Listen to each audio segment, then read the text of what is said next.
Assalamualaikum warahmatullahi wabarakatuh. Shalom, Om Swastiastu, Namo Buddhaya, Salam Kebajikan. Ladies and gentlemen, do you know, in the 21st century, Indonesia is still facing significant challenges regarding gender equality.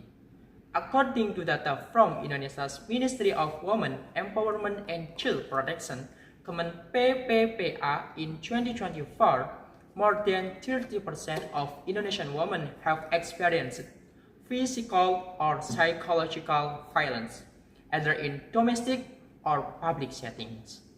From the World Economic Forum's Global Gender Gap Report in 2024, ranks Indonesia 87 out of 146 countries in terms of gender equality. Despite improvement in our education access, women still face gaps in leadership positions, employment opportunities, and digital literacy.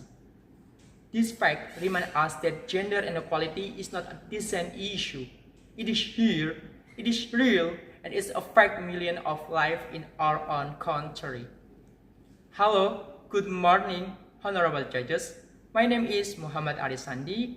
I am truly honored and humbled to stand here as mahasiswa berprestasi of Universitas Wahid Hasyim 2025. Today, I'd like to deliver an informative speech about SDG number 5, gender equality, a global goal that does not only concern women and girls, but humanity as a whole. And this is not only a violation of rights, but a reflection of structural injustice. In politics and economics, the gender gap remains significant. Based on Statistics Indonesia, or BPS, in 2024, only 23% of parliamentary seats are held by women. In the labor market, female labor force participation is only 54% compared to 82% for men. In the tech and STEM sectors, women make up only about 30% of the workforce. Yet, Indonesia is entering the era of demographic bonus and digital transformation. Another alarming issue is child marriage, which still occurs frequently, especially in areas with low education levels. UNICEF reported that 1 in 9 girls in Indonesia is married before the age of 18. This leads to school dropouts, lost opportunities, and a cycle of poverty.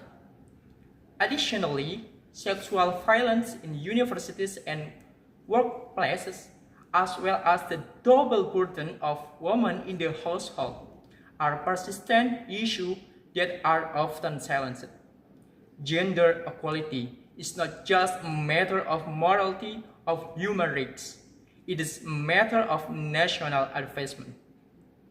The McKinsey Global Institute report that closing the gender gap in the workforce could potentially add 135 billion US dollars to Indonesia GDP by 2030.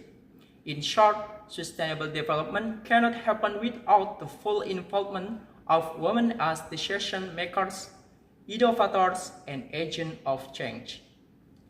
Honorable audience, as the youth of today, our duty is not only to face equality, but to realize it from breaking stereotypes in classroom, opening leadership roles for women in the student organization, and education society through social media.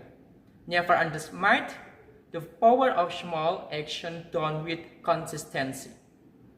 Gender equality is not a gift, it is a right, not an option, but shared responsibility, and not just statistic, but the future we must speak for. That's all for me, Muhammad Arisandi. Thank you. Wassalamualaikum warahmatullahi wabarakatuh.